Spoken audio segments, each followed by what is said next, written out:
Iya, eee, pertanyaan berikutnya, tantangan paling berat selama kusta, selama sakit kusta. Ya, memang kalau dibilang tantangannya cukup berat ya. Tantangannya dia naik turun kalau menurut saya.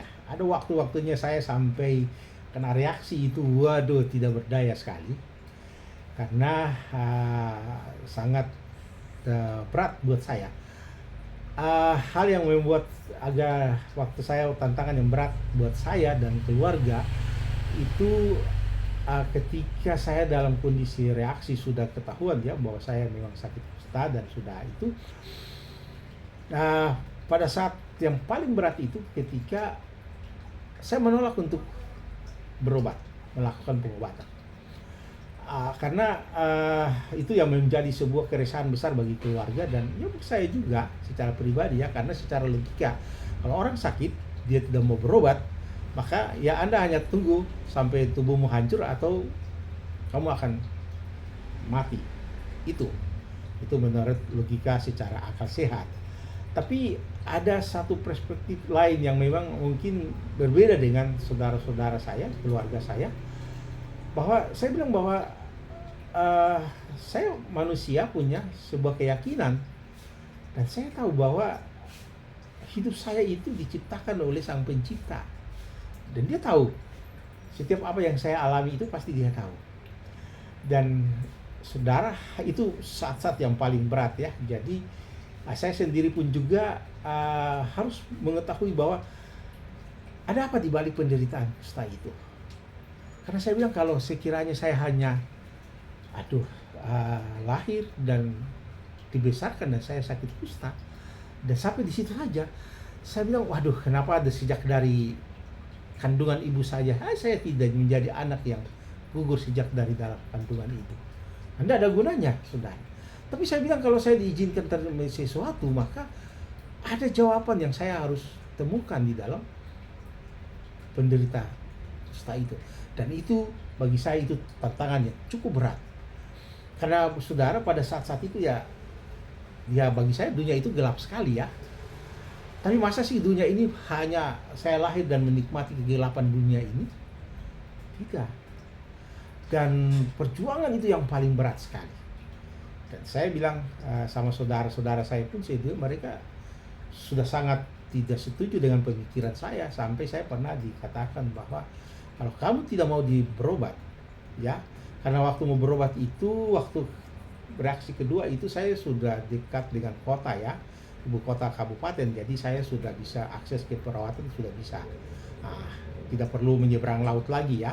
Kalau dulu pertama kali saya harus menyeberang laut berlayar dengan perahu layar tiga hari, tapi sekarang dengan datang ke puskesmas sudah bisa ada, di tempat yang baru itu ya.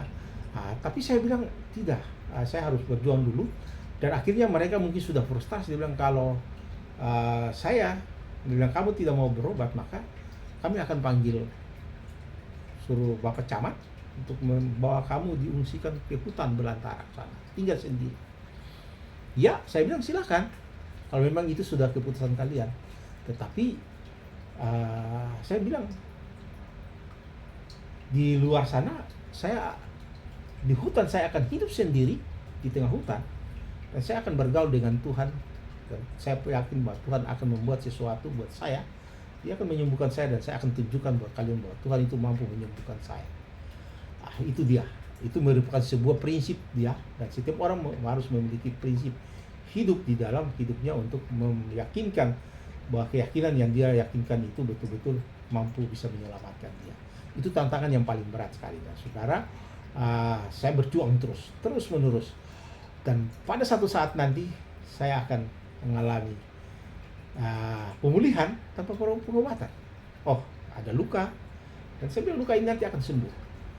Lalu semuanya berproses sampai pada saat saya sembuh. Lalu ada seorang paman saya, dia datang bilang buat saya bahwa ternyata yang kamu bilang itu betul ya. Sekarang kamu bisa pulih, sembuh lagi, kuat.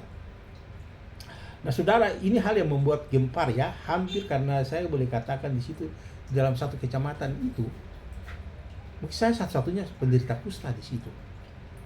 Dan ini ya jangan tanya lagi mengenai diskriminasi dan segala macam hal. Oh, saya mengalami semua itu. Dan saya boleh katakan pada saat itu saya baru menikah 2 tahun, dan karena prinsip saya yang seperti itu, dan waktu saya punya baru anak satu anak lahir baru setahun, dan saya reaksi itu.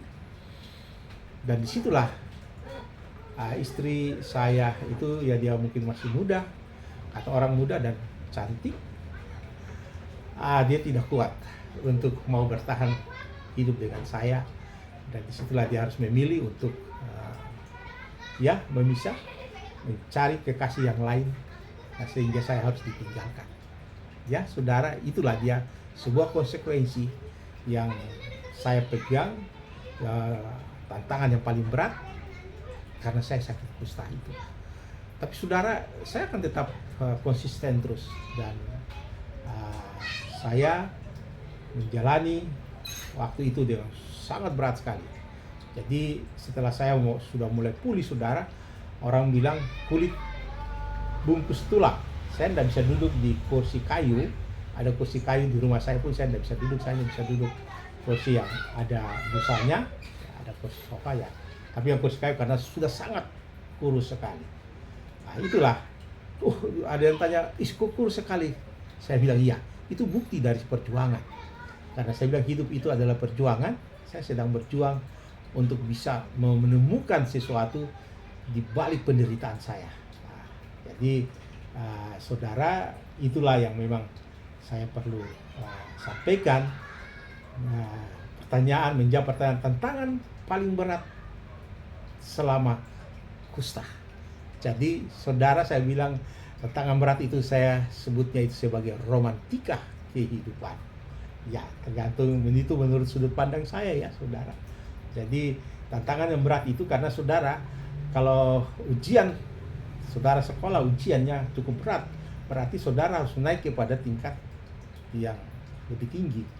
Jadi ujian yang saudara SD, mungkin TK, ya, sampai kepada SD, SMP, mungkin sampai ke perguruan tinggi, ya mungkin saudara mau ambil gelar seorang profesor, ya ujiannya beda-beda, ya tantangannya berat. Nah, tapi saya berterima kasih karena saya boleh melewati semua itu sampai berproses terus. Ya, jadi saya kira tentang tantangan yang berat.